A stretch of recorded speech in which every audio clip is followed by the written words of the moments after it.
আমার সমাজে প্রচলিত কিছু শিরকের কথা এখন আমি বলি, কিভাবে শিরক হচ্ছে। আল্লাহ ছাড়া অন্য কারো গায়েবী ক্ষমতা আছে এটা বলা বা বিশ্বাস করা, এটা হলো আল্লাহর সাথে শিরক করা। জাদু টুনা বান মারার সাথে যারা সম্পৃক্ত হয়, আজকে দেখবেন একই পরিবারের সদস্য একজন আরেকজনকে জাদু টুনা বান মারা এ ধরনের আমলে সম্পৃক্ত হয়। এইরকম সমাজে আছে না নাই? জাদুবিদ্যা হলো শয়তানি বিদ্যা। জাদুবিদ্যা কিংবা বান মারায় সকল কাজে যারা লিপ্ত, এদের ঈমান চলে যায়, এরা মুশরিক হয়ে যায়।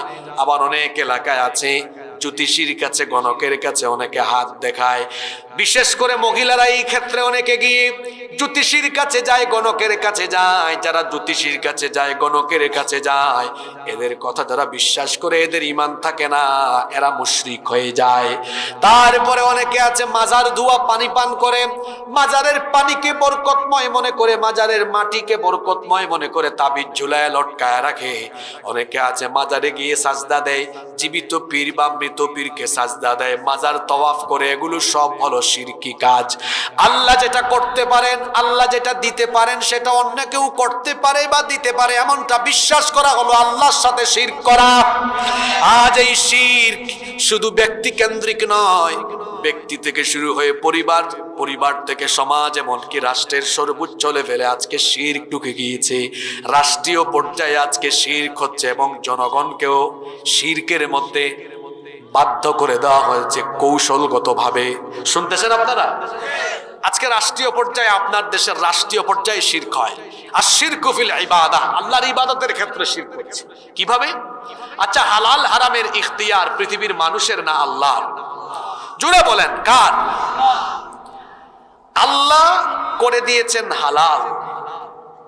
কোন দেশের আইন যদি করে দেয় হারাম, আল্লাহ করেছেন হারাম, আর কোন দেশের আইন করে যদি হালাল, তাহলে এটা কার সাথে শিরক করা হবে? আজকে আপনার দেশে এটা কিভাবে হচ্ছে? আমি তো বলছি সব বাস্তবিক ওয়াজ হবে, মনোযোগ দিয়ে শুনে। বিনোদপুরের 17 বছরের মুন্না 15 বছরের মুন্নিকে যদি বিয়ে করে, এটা আপনাদের দেশের আইনে ভালো কাজ না অপরাধ? সবাই বলেন না ভালো কাজ। কে বলছে? এই কুতুব কি ঘুমাই গেছেন নাকি? 17 বছরের মুন্না 15 বছরের মুন্নিকে বিয়ে করলে আপনার দেশের আইনে এটা খুব নেক কাজ না অপরাধ? এই বিবাহের নাম কি বলেন না? দেশের আইনে এটার নাম কি? যে হুজুর বিয়ে পড়াবে, হুজুর শুদ্ধ অ্যারেস্ট হবে। আচ্ছা, তাইলে আমার দেশের আইনে অপরাধ, বলেন আল্লাহর আইনে? কথা বলে না কেন? অপরাধ আল্লাহর আইনে। এই বিয়ের নাম বালেগ বিবাহ, বালেগা বিবাহ, ঠিক আছে? তাহলে আল্লাহ করলেন হালাল, আপনার দেশের আইন করলো। ঘটনা উল্টায় দেন। 17 বছরের মুন্না 15 বছরের মুন্নিকে বিনোদপুরের ডিগ্রি কলেজের মাঠে গাছের তলায় বৈশা বুট খাওয়ায়, বাদাম খাওয়ায়, লাউ তোলা, ঝাউ তোলা, আম গাছ তোলা, বট গাছ তলায় বসে ডলাডলি মাখামাখি করে। আল্লাহর আইনে এটা হলো হারাম এবং গুনাহ, হারাম এবং গুনাহ, কবিরা গুনাহ এটা। এবার বলেন আপনাদের দেশের আইনে কি? কথা বলছেন না কেন? ব্যাপারই না। আপনার দেশের আইনে আল্লাহ করলেন হারাম, আপনার দেশের আইন করলো। কথা বলবেন। আল্লাহ করলেন হারাম আর আপনার দেশের আইন করলো। আবার ওই বিয়ে করেছেন আল্লাহ হালাল, আপনার দেশের আইন করলো। এটাকে কি বলা হয়? এটা হচ্ছে রাষ্ট্রীয় পর্যায়ে আল্লাহর আইনে আল্লাহর ইবাদতে শিরক করা। ঘুমায় গেছেন নাকি? সকল ক্ষমতার উৎস। পরের শব্দটা কি? না না, কোরআনের মাহফিলের কোরআনের আলোকে না, আপনার দেশের আইনে বলেন, আপনার দেশের সংবিধানের আলোকে বলেন। সকল ক্ষমতার উৎস তা আমিও জনগণ, আপনারাও জনগণ। তো যদি সকল ক্ষমতা আমাদের কাছে থাকতো, তাহলে আমাদের সর্দি হয় কেন, জ্বর হয় কেন, মাথা ব্যথা হয় কেন, কাশি হয় কেন, ওমিক্রন হয় কেন, করোনা হয় কেন, আলসার, ক্যান্সার, নানা ধরনের, এমনকি ঘুম আমাদেরকে ধরে কেন? আমাদের না শক্তি বেশি? আপনারা সকল ক্ষমতার মালিক। 3.5 হাত বডির উপরেই যার নিয়ন্ত্রণ নাই, সে নাকি সকল ক্ষমতার মালিক। এটা হলো মারাত্মক কুফরি কথা। এটা হলো আল্লাহর সাথে শিরক করা। কারণ কোরআনে কারিমে আল্লাহ ক্ষমতার নামে সূরা দিয়েছেন। সূরার নাম হলো সূরাতু মুলক। এটা কোরআনের কত নম্বর সূরা? 67। কত নম্বর? এই সূরা শুরু হলো কিভাবে? রব্বুল আলামিন বলছেন, তাবারাকাল্লাযী বিয়াদিহিল মুলকু ওয়া হুয়া আলা কুল্লি শাইইন কাদির। বরকতময় সুমহান সেই সত্তা যার হাতে সকল ক্ষমতা, সকল ক্ষমতার মালিক যিনি। গলার আওয়াজ বড় করে বলেন তিনি কে?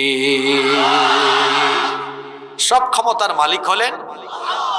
আর ওরা বলে সকল ক্ষমতার মালিক। এটা হলো একটা পাম। পাম বুঝেন তো? আপনাদেরকে বাতাস দিয়া ফুলায়। কিসের ধান্দায়? ভোটের ধান্দায়। ভোট পাওয়ার পরে যখন তারা নিজেরা ক্ষমতা পাইল, এখন তারা ইলেকশনের আগে বলল সকল ক্ষমতার মালিক আপনারা, মানে জনগণ। তো সকল ক্ষমতার মালিক যদি আপনারাই হন, তাহলে তো তাদের যুক্তি অনুযায়ী হওয়ার কথা ছিল এইরকম, তো জনগণ চাইলে চেয়ারে থাকবে, না চাইলে চেয়ারে থাকবে না। এখন যেই জনগণকে ভোটের আগে ক্ষমতার মালিক বানালো বা বললো, এখন ক্ষমতায় যাওয়ার পরে জনগণ যদি বলে আমরা আপনাদেরকে চাই না, তখন বুঝবেন সকল ক্ষমতার মালিক কারে কয়। তখন তারা নিজেদেরকে ক্ষমতার সর্বোচ্চ জায়গায় মনে করে তারা ক্ষমতার অপব্যবহার করে জনগণের পয়সায় কেনা গুলি জনগণের বুকের উপরে ঢুকায় দিয়া জনগণের বুককে ঝাঁঝরা করে। এটাই হলো তাদের আসল চরিত্র। বুঝতেছেন এবার ব্যাপার? ইলেকশনের আগে হুজুরদের কাছে এসে দোয়া চায়, আর নির্বাচনের পরে আলেম উলামা দিয়ে জেলখানা ভরে ফেলে। আছে না নাই? এটা কাদের চরিত্র? সকল ক্ষমতার মালিক জনগণ যারা বলে, এটা হলো তাদের আসল চরিত্র। যারা বলবে সকল ক্ষমতার মালিক জনগণ, এদের ঈমান নাই। নতুন করে কালেমা পড়ে তওবা করে তাকে আবার তাকে মুসলমান হওয়া লাগবে। আপনার দেশের সংবিধানে কি আছে? সেকুলারিজম আছে, ধর্ম নিরপেক্ষ মতবাদ। এখানে হিন্দু, বৌদ্ধ, খ্রিস্টান, ইহুদি, মুসলমান সবাইকে দাঁড় করান। তাদেরকে জিজ্ঞেস করেন তারা তাদের ধর্মের পক্ষে না বিপক্ষে? সবাই তাদের ধর্মের পক্ষে। ধর্মের ব্যাপারে নিরপেক্ষ ভূমিকায় থাকে একমাত্র শয়তান। কে থাকে? শয়তানের কোনো ধর্ম নাই, শয়তানের কোনো কি নাই? ধর্ম নিরপেক্ষ মতবাদ, সেকুলারিজম, এটা হচ্ছে শয়তানি মতবাদ, এটা হলো কুফরি মতবাদ। যারা এই ধর্ম নিরপেক্ষ মতবাদের কথা বলে বা বিশ্বাস করে, এরা হলো আল্লাহর জমিনে শয়তানের খলিফা। সংবিধানে যে অনুচ্ছেদে সেকুলারিজমের কথা বলা হয়েছে, সরকারকে আমরা বলবো যে সংবিধান সংস্কারে হাত দিলে সংবিধানের যে অনুচ্ছেদে ধর্ম নিরপেক্ষ মতবাদের কথা বলা আছে, সেই লাইনটা কেটে দিয়ে এই ধর্ম নিরপেক্ষ মতবাদকে বাংলাদেশের সংবিধান থেকে বাতিল করে এই মতবাদকে বঙ্গোপসাগরে নিক্ষেপ করতে হবে।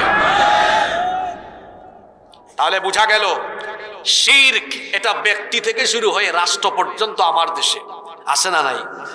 আপনারা ঘুমাই গেলেন নাকি? জরুরি বহু কথা আছে তো।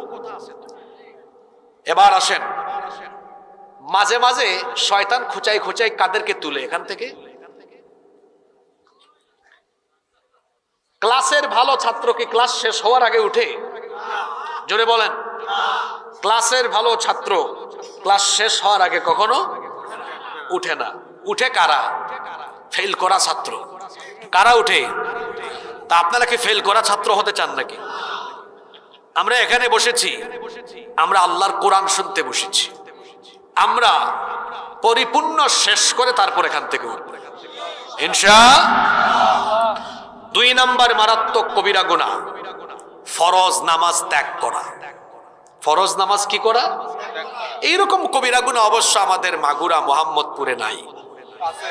জি, ওয়াজ শোনা হলো নফল, আর 5 ওয়াক্তের নামাজের জামাতে হাজির হওয়া, জোরে বলতে হবে, জোরে বলতে হবে।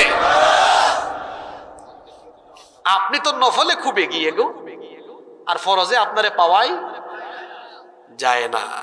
এমনকি মাহফিলে আসার আগে এশার নামাজ আদায় করে আসে না, এমন বহু কুতুব আমার সামনে বসে আছে। আবার তারা কত ভদ্র ঠিক বলে স্বীকারও করে নিয়েছে। এবার আপনারা আমাকে বলেন, কিয়ামতের ময়দানে আল্লাহর সামনে সবাইকে দাঁড়াতে হবে, এ ব্যাপারে আপনাদের কোনো সন্দেহ আছে? জোরে বলেন, সন্দেহ আছে? কিয়ামতের ময়দানে আমরা সবাই আল্লাহর সামনে দাঁড়ানোর পরে আল্লাহ আমাদেরকে প্রথম যে প্রশ্ন করবেন, সেই প্রশ্ন কিসের ব্যাপারে? জোরে বলেন, কিসের ব্যাপারে?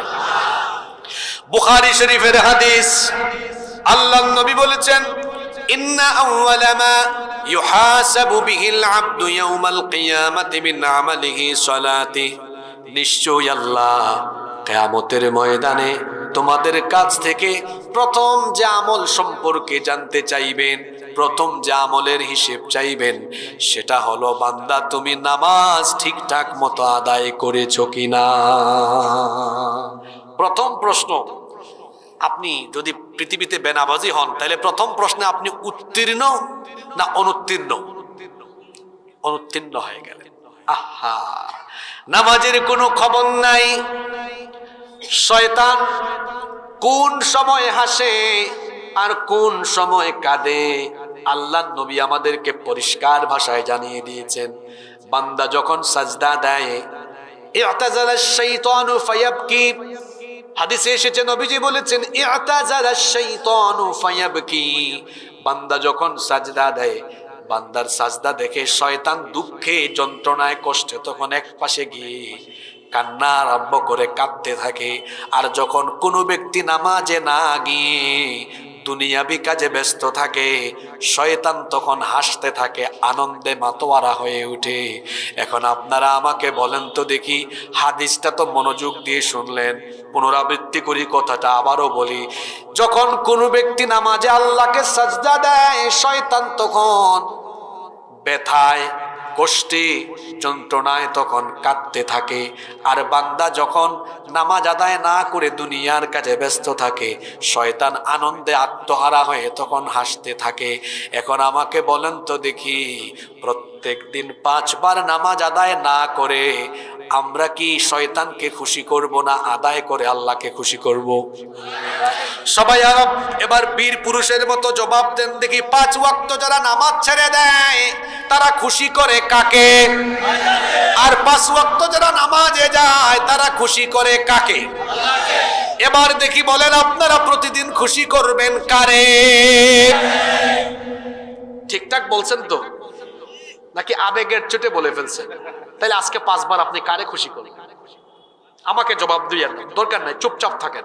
শুনেন, ওয়াজে বেশি চিল্লাইয়েন না, উপলব্ধির নিয়তে বসবেন। মাঝে মাঝে বিবেকে একটু টাচ করবেন, কি বললো কথাটা, এই যে কথাটা বললাম, এই একটা কথাই আপনাকে নামাজি বানানোর জন্য এনাফ, যথেষ্ট হতে পারে। যে হুজুর হাদিসটা বললো কি, হ্যাঁ, যে আমি সাজদা দিলে শয়তান কি করে? জোরে বলেন, শয়তান কি করে? কাঁদে। আর না দিলে? এটাই তো আপনাকে নামাজে আনার জন্য যথেষ্ট হতে পারে। আমি যদি বেনামাজি হই, হাসবে কে? জোরে বলেন। নামাজে গেলে খুশি হবেন কে? আমরা খুশি করব কাকে? এই জন্য আজান হলে নামাজের বাইরে থাকা যাবে। সাল্লাত কায়েম করো, সাল্লাত কায়েম করো, হবে সম্মানী তুমি, হবে জান্নাতি তুমি, দেবে কাল হাসরে শীতল ছায়া আরশে আযীম। রব্বিয়াল আলা, রব্বিয়াল আযীম, রব্বিয়াল আলা, রব্বিয়াল আযীম। মুমিন তুমি, সালাত তোমার মস্ত পরিচয়, দুনিয়া তোমার আজকে আছে কালকে হবে লয়। আজকে রুকু সাজদা করো, নিজ পরিচয় আঁকড়ে ধরো, তবেই তো মুমিন। সালাত তোমার অঙ্গে মাখো, সঙ্গে রাখো, হবে না বিলীন। রব্বিয়াল আলা, রব্বিয়াল আযীম, রব্বিয়াল আলা, রব্বিয়াল আযীম। বলেন আল্লাহু আকবার। কি সুন্দর! প্রতিদিন 5 বার নামাজের আগে আল্লাহ আজানের ব্যবস্থা করেছে। আল্লাহ মুয়াজ্জিন সাহেবকে দিয়ে ডাকান, আয় বান্দা নামাজে আয়, কারণ তোরে আমি জান্নাত দিতে চাই। আপনারা জান্নাত চান কি চান না? জোরে বলেন, চান কি চান না? তারা জান্নাতে যেতে চায় কিন্তু তারা নামাজে যেতে চায় না। এই হলো আসল ব্যাপার। যে ঈমান আপনাকে নামাজে এনে দাঁড় করাতে পারে না, এ দুর্বল ঈমান আপনাকে জান্নাতের দ্বারে কাছেও নিতে পারবে না। আপনারা জান্নাত চান, আল্লাহও দিতে চান। এজন্য আল্লাহ প্রতিদিন 5 বার ডাকেন নামাজে। আল্লাহ মুয়াজ্জিন সাহেব কি দিয়ে ডাকান, আয় না বান্দা নামাজে আয়, আমাকে এসে সাজদা দে, আমাকে সাজদা দিয়ে নামাজের মাধ্যমে তোর জন্য বানানো জান্নাতের চাবি আমার কাছ থেকে নিয়ে নে। সুবহানাল্লাহ। শয়তান ছিল জান্নাতে, জান্নাত থেকে বের হয়েছে কয়টা সাজদা না দেওয়ার কারণে? জোরে বলেন, কয়টা? আরো জোরে, কয়টা? কয়টা? এক সাজদা না দিয়ে জান্নাত থেকে আউট। প্রতিদিন 5 ওয়াক্ত নামাজে সাজদা কয়টা জানেন? শুধু ফরজের সাজদা হলো 34টা। কয়টা? শুধু ফরজ, সুন্নত নফল বাদ দিয়ে শুধু ফরজ হলো কয়টা?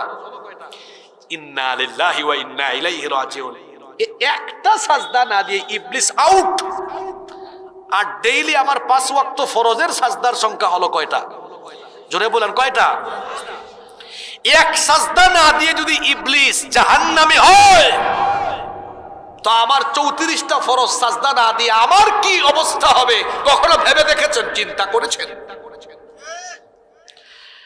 আল্লাহর নবী বলেছেন, বাইনাল আবদি ওয়া বাইনাল কুফরি তারকুস সালাহ। আল্লাহর বান্দা আর কাফিরের মধ্যে পার্থক্য হলো নামাজ ছেড়ে দেওয়া। আল্লাহর বান্দা নামাজ ছাড়তে কোরআন হাদিসের পাশাপাশি কিছু বাস্তবিক কথা বলি, যাতে আপনাদের তালাবদ্ধ অন্তরের তালা খুলে। এখানে যদি রাস্তায় ভয়াবহ কোনো সড়ক দুর্ঘটনায় 4-5 জন ব্যক্তি মারা যায়, তাদের মাথা যদি থেতলে যায়, মাথার অস্তিত্ব না থাকে, ডিএনএ টেস্ট ছাড়া মাথা থেকে গলা পর্যন্ত এই দেহগুলো দেখে কি ব্যক্তি শনাক্ত করা যাবে? জোরে বলতে হবে। তাহলে ব্যক্তি দ্রুত শনাক্ত করা যায় তার চেহারা দেখে, তার মাথা দেখে। তাহলে 3.5 হাত এই বডির সবচেয়ে গুরুত্বপূর্ণ অংশ হলো কি? এই মাথা। এই ইসলামের ইবাদতের মাথা কি জানেন? আস-সালাতু হিয়া রাসুল ইবাদাহ। ইসলামে যত ইবাদত আছে সব ইবাদতের মগজ, মাথা হলো নামাজ। বলেন, ইসলামের ইবাদতের মগজ কি? সবাই বলেন।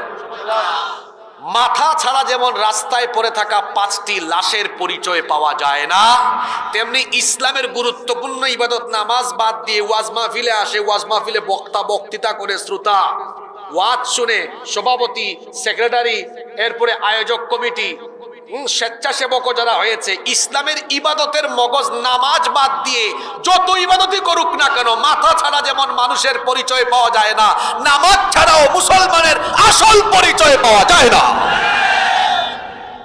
মুসলমানের আসল পরিচয় হয় কি দিয়ে? জোরে বলেন, কি দিয়ে? নামাজ দিয়ে। নামাজ দিয়ে। জিহাদ পড়ে নামাজ হলো আগে।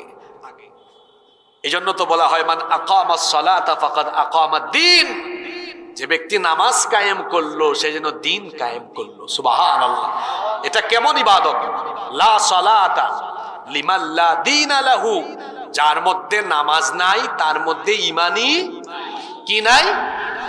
এক ঈমান আলী কই, হুজুর কে বলছে ঈমান নাই? আমার বাপ তোমার নামই রেখে দিয়েছে ঈমান নাই। বাংলাদেশে বেশিরভাগ মানুষের নামের সাথে কামের কোনো, বাপ নাম রেখেছে ফজর আলী। ফজর আলী ফজরের নামাজ পড়ে না, ঘুম থেকে উঠে সকাল 10টায়।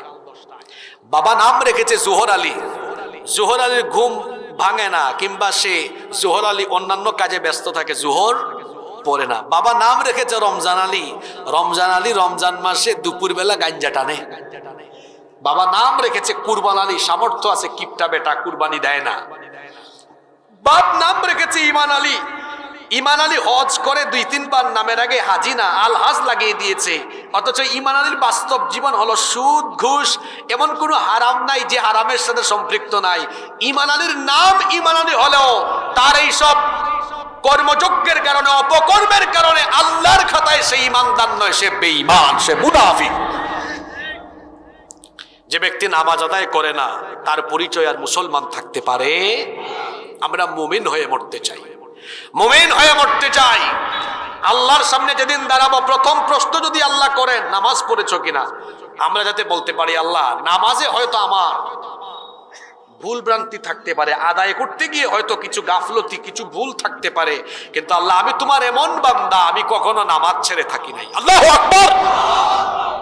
এরকম যেন আপনি বলতে পারেন আল্লাহ আমি নামাজ কখনো তরক করি নাই। এই নামাজ ছাড়া জান্নাতের গন্ধ পাওয়া যাবে? যুবক ভাইদের কি হলো?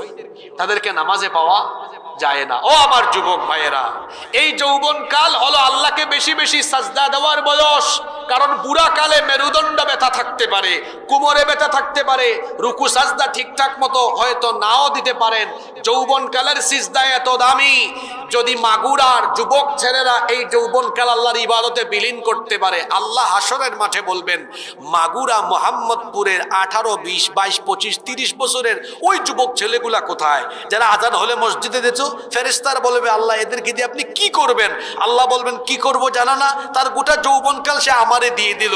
আজ এই হাসরের ময়দানে এই প্রচন্ড ভয়াবহ অবস্থার মধ্যে সূর্য মাথার নিকটে চলে এসেছে, মাথার চাঁদি ফেটে যাচ্ছে, মানুষের জমি তামা হয়ে গিয়েছে, তাদের তো কষ্ট হচ্ছে। 18, 20, 22, 25, 30 বছরের ওই যুবক ছেলেগুলারে ডেকে আনো, আমি তাদেরকে আজ আমার আরশের ছায়ার নিচে জায়গা দিতে চাই।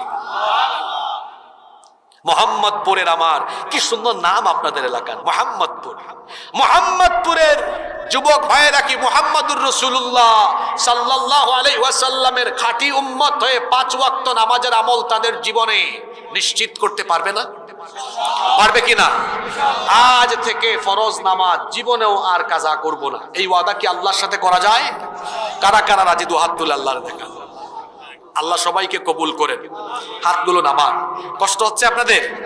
আমি হয়তো বড় জোর 5টি কবিরা গুনার কথা আজকে বলবো, সময় বেশি পাবো না, কিন্তু 2টা বলেছি, বাকি যে 3টা বলবো সব কমন পড়বে, আপনারা অধৈর্য হবেন না তো? নাম্বার 3 নাম্বার, হারাম পন্থায় উপার্জন করে সেই উপার্জিত টাকা পয়সা ভক্ষণ করা, এটা আরেকটা মারাত্মক কবিরা।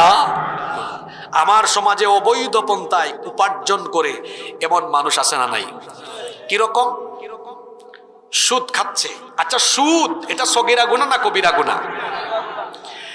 সুদ এমন ভয়াবহ গুনাহ, কোরআনে কারিমে আল্লাহ বলেছেন যারা সুদখোর তারা আল্লাহ এবং রাসূলের বিরুদ্ধে যুদ্ধ ঘোষণা করেছে। এরা শয়তানের আসর করা রোগের ন্যায় কিয়ামতের মাঠে দণ্ডায়মান হবে। আল্লাহর নবী বলেছেন যে ব্যক্তি সুদ নেয়, সুদ দেয়, সুদের সাক্ষী হয়, এমন কি সুদের সাক্ষী হয় বা সুদ লিখে রাখে, সবার উপরে লানত করেছেন মুহাম্মদ। আমরা বলি সাল্লাল্লাহু। আল্লাহর নবী আরো বলেছেন সুদের 70টারও বেশি গুনাহ আছে, তার মধ্যে সর্বনিম্ন গুনাহ হলো নিজের মায়ের সাথে জিনা করা। 1 দিরহাম সুদ যে ব্যক্তি খায়, কয় দিরহাম? আল্লাহর নবী বলেছেন 1 দিরহাম সুদ যেই ব্যক্তি খায়, 36 বার জিনা হলে যে গুনাহ হয়, 36 বার জিনার সমান গুনাহ 1 দিরহাম সুদ খেলে হয়। নাউযু বিল্লাহি মিন। ঘুষ খায়, এটা তো আবার অনেক নাম, টেবিল মানি, স্পিড মানি, কমিশন, পার্সেন্টেজ, বকশিশ, এখন আবার অনেকে এটার নাম দিয়েছে হাদিয়া। এরকম করে ঘুষ চলছে, ঘুষ ছাড়া যেন কোনো কাজ হচ্ছে না। এই যে ঘুষখোর ঘুষ খায়, ঘুষখোরের উপার্জন হালাল না হারাম? এবার আসি আমাদের গ্রামে গঞ্জের কথায়। আমিও কিন্তু গ্রামে বড় হওয়া ছেলে। গ্রামে গঞ্জে আরো কিছু ঘুষখোর আছে যারা সালিশ বিচার করে। প্রত্যেকটা গ্রামে এরকম থাকে, এরা কোনো কাম কাজ করে না, শুধু মানুষের বিচার করে আর মানুষের কাছ থেকে ঘুষ নিয়ে তার পরিবার চালায়। অবশ্য এই ধরনের মানুষ আমাদের মোহাম্মদপুরে নাই। যেভাবে রেসপন্স হলো বোঝা গেল ওয়াজ এখানে কমন পড়েছে। মাত্র 200 টাকা 500 টাকা ঘুষ খেয়ে বিচারের রায় উল্টিয়ে দিয়ে বহু মানুষের উপর জুলুম করে এমন জালেম বলেন তো আছে না নাই? এই হারামখোর হারাম খায়, সুদ ঘুষ এইভাবে চলছে। অন্যায় পন্থায়, অবৈধ পন্থায় চাঁদাবাজি, টেন্ডারবাজি, দখলবাজি, জনগণের মাল অন্যায়ভাবে খেয়ে ফেলা, এইভাবে করে অন্যায়ভাবে হারাম পন্থায় অবৈধ পন্থায় উপার্জন করা, এটা সগীরা গুনাহ না কবিরা গুনাহ? কোরআন কারীমের 2 নম্বর সূরা সূরাতুল বাকারা এর 188 নম্বর আয়াতে রব্বুল আলামিন বলছেন, ওয়ালা তাকুলু আমওয়ালাকুম বাইনাকুম বিল বাতিলি ওয়া তুদলু বিহা ইলাল হুক্কাম লিতাকুলু ফারীকাম মিন আমওয়ালিন নাসি বিল ইসমি ওয়া আনতুম তা'লামুন। আল্লাহ তাআলা বলছেন, তোমরা পরস্পর অন্যায়ভাবে কারো সম্পদ ভক্ষণ করো না। অন্যায়ভাবে যারা মানুষের সম্পদ ভক্ষণ করে তারা পেটের মধ্যে জাহান্নামের আগুন ঢুকায়। আর যারা অন্যায়ভাবে হারাম পন্থায় অবৈধ পথে উপার্জন করে, সেই অবৈধ পন্থায় উপার্জন করা টাকা পয়সা দিয়ে তারা যে খাবার খায়, এই খাবার খেয়ে যে শরীর গঠিত হয়, আল্লাহর নবী বলেছেন, কুল্লু লাহমিন নাবাতা মিন সুহতিন ফান্নারু আউলা বিহি। যে শরীর হারাম দিয়ে গঠিত হয়েছে, হারাম দিয়ে যে শরীর গড়া হয়েছে, এটা জাহান্নামের উপযুক্ত। যে শরীর হারাম দিয়ে গঠিত হয়েছে, এই শরীর কখনো আল্লাহর জান্নাতে ঢুকতে পারবে? হারামখোর ব্যক্তির নামাজ, রোজা, হজ, যাকাত কোনো ইবাদত কবুল হয় না। ইবাদত কবুল হওয়ার পূর্ব শর্ত হলো হালাল খাওয়া। ইবাদত কবুলের পূর্ব শর্ত কি? খাওয়া। এক হাজী সাহেব হজ করতে গিয়েছে, ইহরামের কাপড় পরিধান করে জিদ্দা বিমানবন্দরে অবতরণ করেছে। এরপরে হাজী সাহেব তালবিয়া পাঠ আরম্ভ করেছে, লব্বাইক আল্লাহুম্মা লব্বাইক লব্বাইক লা শারীকা লাক লব্বাইক ইন্নাল হামদা ওয়ান নি'মাতা লাকা ওয়াল মুলক লা শারীকা লাক। হাজী সাহেবকে বলতেছে, লব্বাইক আল্লাহুম্মা লব্বাইক, আল্লাহ আমি হাজির, আমার অ্যাটেন্ডেন্স কবুল করো, আমি উপস্থিত হয়ে গিয়েছি। হাজী সাহেব যাওয়ার সময় বিমানের যে টিকিট কেটেছে ওইটা হারাম পয়সায়, যেই হিরামের কাপড় পরিধান করেছে ওইটাও হারাম পয়সা, প্রসেসিং এর যে পয়সা সেটাও হারাম। এইভাবে করে জনগণের হক মেরে অন্যায় অবৈধ পন্থায় সুদ ঘুষ খেয়ে কিংবা হারাম পথে উপার্জন করে যে হাজী সাহেব জিদ্দা বিমানবন্দরে অবতরণ করে লাব্বাইক পড়তে পড়তে আল্লাহর ঘরের সামনে যায়, আল্লাহ তখন ওই ব্যক্তিকে বলেন, তোর মতো হারামখোরের অ্যাটেন্ডেন্স আমি আল্লাহ গ্রহণ করলাম না। এত সোজা। হুজুরের পিছনে আপনি নামাজে দাঁড়ান, কি আর বলবো। বহু মসজিদ কমিটির সভাপতি সেক্রেটারি আছে যারা সুদ ঘুষ চাঁদাবাজির সাথে সম্পৃক্ত আছে। আপনাদের দেশের বেশিরভাগ মসজিদ কমিটির সভাপতি সেক্রেটারি কমিটির এই হালত কেন? কারণ আমরা মসজিদের কমিটিতে তাদেরকেই পদ দেই যার সম্পদ বেশি, প্রভাব প্রতিপত্তি বেশি, তাকওয়া পরহেজগারিটা দেখে আমরা দেই না। এজন্য কি হয়, সুদখোর ঘুষখোর হারাম পথে উপার্জনকারী ব্যক্তিরা যদি মসজিদ কমিটির দায়িত্ব পায়, ওই মসজিদের মিম্বর থেকে কখনো সত্য কথা উচ্চারিত হবে না। এগুলো শেষ জামানার আলামত। নবীজি বলেছেন শেষ জামানার মসজিদগুলো এমনই হবে। কেমন হবে? ইন্না মিন আলামাতিস সাআহ উলুউন আহলুল ফিসক ফিল মাসাজিদ। নবীজি বলেছেন নিশ্চয়ই কিয়ামতের আলামত হলো শেষ জামানার মসজিদগুলোর ভেতরে আল্লাহওয়ালা মানুষের গলার আওয়াজের চাইতে ফাসিকদের গলার আওয়াজ বড় হয়ে যাবে। আজকের সমাজের বাস্তবতা আছে না নাই? জোরে বলেন, বাস্তবতা আছে না নাই? আজকে তাই হচ্ছে। যে ব্যক্তি হারাম পথে উপার্জন করে, অবৈধ পন্থায় উপার্জনকারী কোন ব্যক্তি বাংলাদেশের কোন মসজিদ কমিটির কোন পদে থাকতে পারবে না। মসজিদ কমিটিতে থাকবে আল্লাহওয়ালা ব্যক্তি। এটা পারবেন? পারবেন না তো আপনারা? সাহস করে পারবেন? এরকম পারবেন? পারবেন? আপনারা তো পারেন না, সৎ সাহস নিয়ে আসেন। কথা বলতে পারেন না কেন? কথা বলতে, সত্য কথা বলতে কাউকে কখনো ভয় পাবেন না, আল্লাহ আপনার ভেতরে আরো সাহস ঢেলে দিবেন ইনশাআল্লাহ। আমরা যখন কথা বলি তখন তো চিন্তা করি না সিলেট থেকে আসছি, মাগুরা এসে কোন কথা কিভাবে বলি, কে কি মনে করে, এত কিছু দেখার টাইম নাই। কোরআন থেকে সত্য কথা বলতে হবে, আর আপনি হেদায়েতের নিয়তে শুনতে।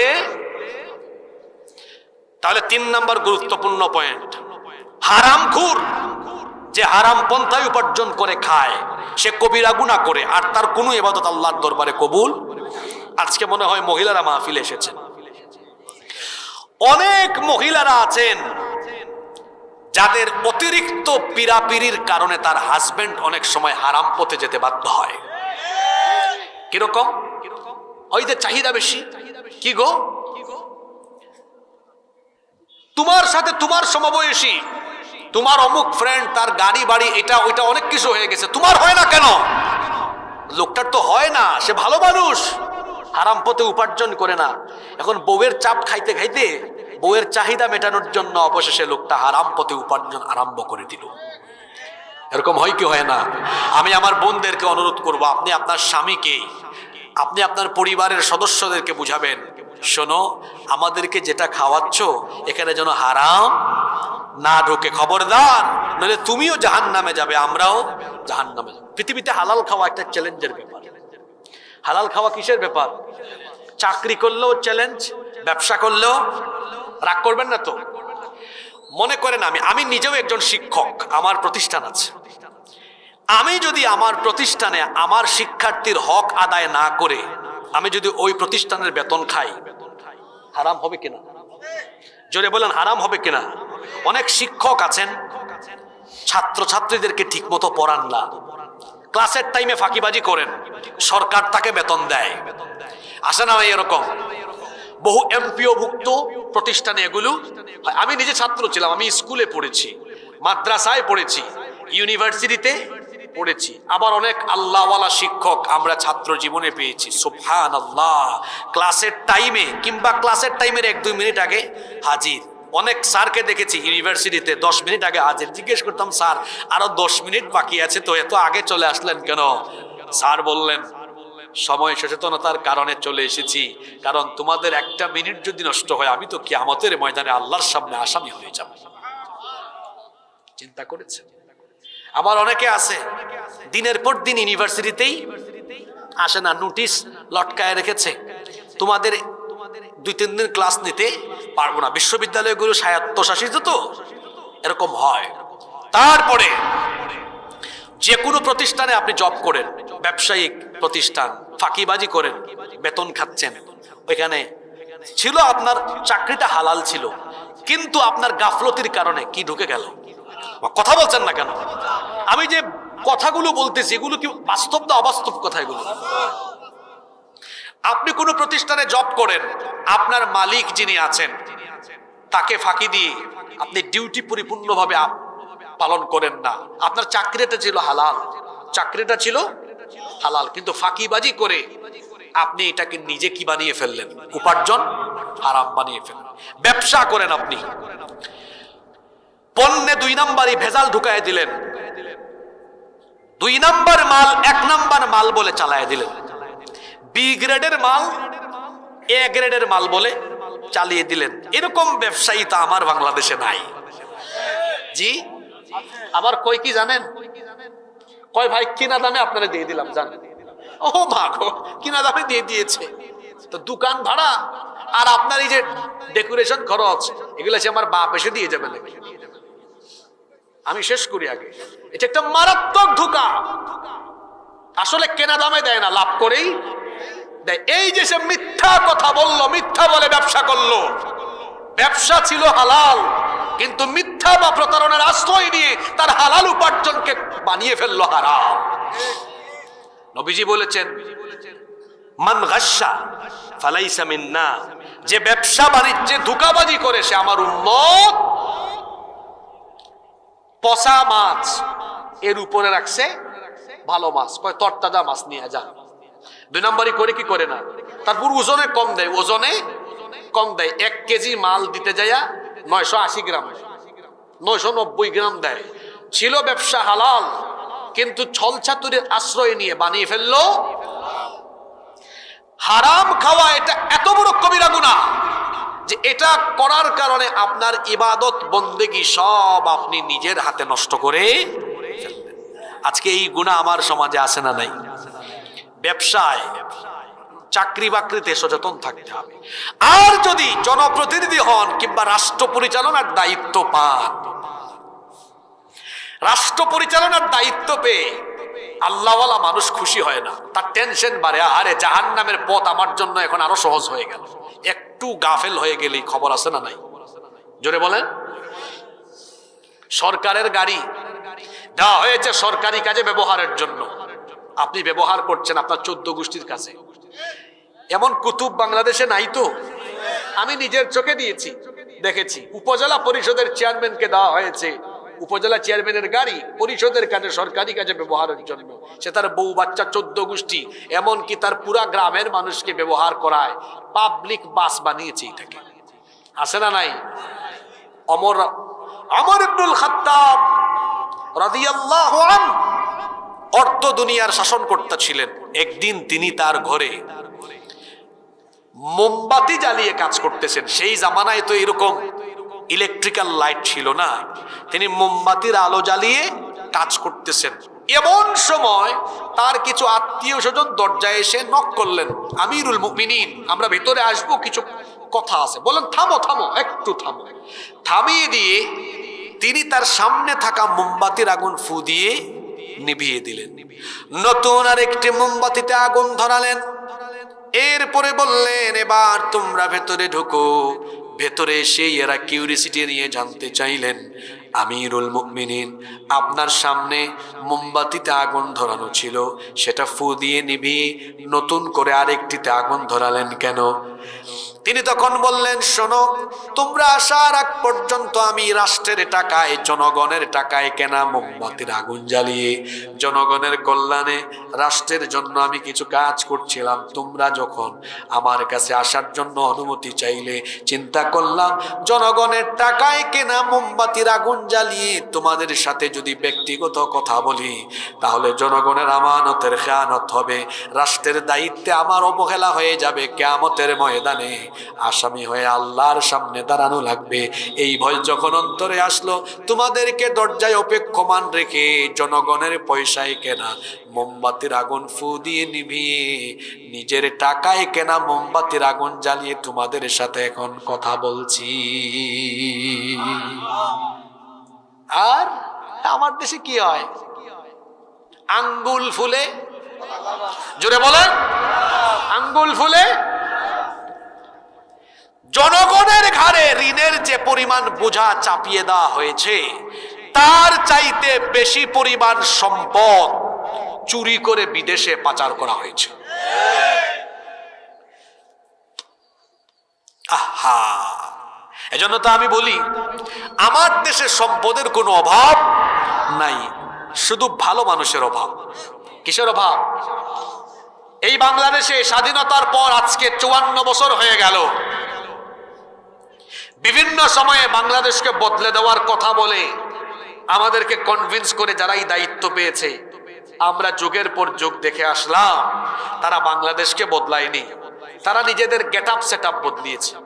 তারা তাদের ফোন বদলায়, পোশাক বদলায়, বাড়ি বদলায়, জুতা বদলায়, তারা তাদের সকল গেট আপ সেট আপ বদলায়। বাংলাদেশের ভাগ্য তারা বদলাতে পারে নাই, চুরি ডাকাতি করে নিজেদের ভাগ্য বদলায়। এখন সময় এসেছে আমাদেরকে সত্য উপলব্ধি করার। এই বাংলাদেশকে বদলাতে হলে মানুষের তৈরি করা তন্ত্র মন্ত্র, মানব রচিত মতবাদ আদর্শ আর তথাকথিত নেতা নেত্রী দ্বারা নয়। এই বাংলাদেশকে বদলে দিতে হলে আজ আল্লাহর কোরআনের শাসনের আর কোনো বিকল্প নাই। এজন্য আমরা আগামীর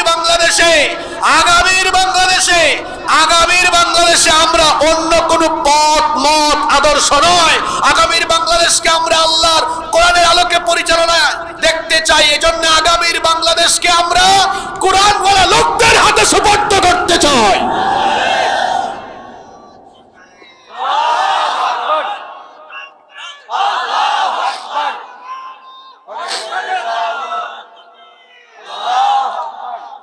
হারাম, হারাম খাওয়া যাবে না। মনে রাখবেন, হারামে নাই কোনো আরাম, হারামে নাই কোনো, হারামে আরাম নাই। হারাম খোরেরা হারাম পন্থায় যে পয়সা উপার্জন করে এটা ভোগ করতে পারে না, এগুলো ধ্বংস হয়ে যায়, এগুলো থাকে না, এটা ভোগ করা যায় না। এদের উপর বিপদ আসে, বিপদ আসে, মুসিবত আসে, কঠিন কঠিন রোগবালাই আসে। হারাম পন্থায় যা কামায়, যে যত দ্রুত আসে তত দ্রুত সেগুলো ধ্বংস হয়ে যায়। হালাল অল্প হুক, সেটার ভেতরে বরকত যিনি দিয়ে দেন তিনি কে? আজকের এই পয়েন্টের চুম্বক লাইন, চুম্বক অংশ মনে রাখবেন। কি সেটা? পৃথিবীতে হালাল খাওয়া এটা সবচেয়ে বড় চ্যালেঞ্জের ব্যাপার। মনে থাকবে, যতই চ্যালেঞ্জ হোক আমরা নিজেদেরকে হালাল পথে রাখবো। জুড়ে বলেন ইনশাআল্লাহ। কয়টা কবিরা গুনার কথা বললাম? আচ্ছা, যে তিনটার কথা বললাম এগুলো সমাজে নাই তো? নাম্বার 4, 4 নাম্বার, মনোযোগী আছেন তো সবাই? ঘুম আসছে নাকি? 4 নাম্বার, এই কোরআন এটা কার কিতাব? জোরে বলেন। এটা আল্লাহর কিতাব। আল্লাহ কেন দিয়েছেন এটা? আমরা শুধু তিলাওয়াত করব, আর এটা দিয়ে তাবিজ লিখবো, আর মাঝে মাঝে ঝাড়ফুঁক করব। এজন্য কি কোরআন দেওয়া হয়েছে? জোরে বলেন।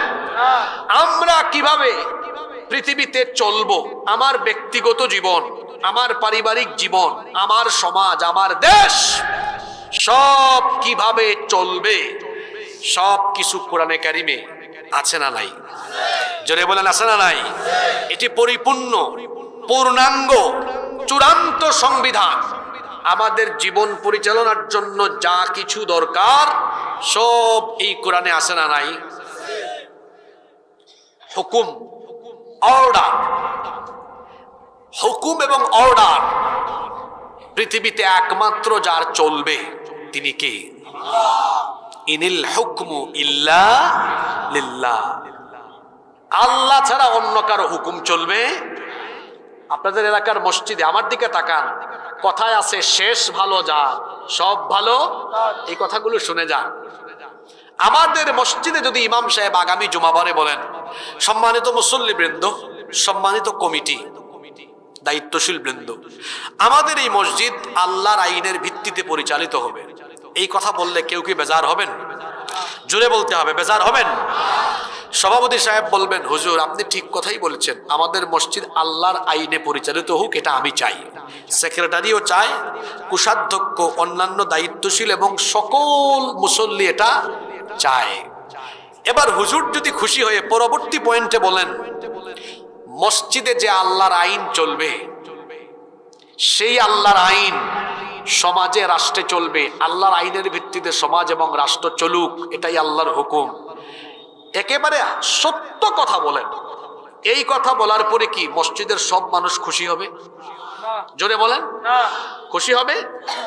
তাহলে আল্লাহর আইন দিয়ে মসজিদ পরিচালিত হোক, এটা শুনলে খুশি হয়, কিন্তু আল্লাহর আইন দিয়ে সমাজ রাষ্ট্র চলুক, এটা শোনার পরে যারা বেজার হয় তারা কারা? তারা কারা? আহা, শুনেন না, তারা কারা? এই জবাব কোরআনে আছে তো, আছে না নাই? তারা কারা? তারা হলো ওরা অপরাধ আর অন্যায় জগতে নেতৃত্ব দিয়ে হারাম পয়সা উপার্জন করে হারামের উপরে যারা তাদের ভিত্তি করেছে, একমাত্র সেই সকল হারাম খুরেরাই আল্লাহর আইনের বিরোধিতা করে।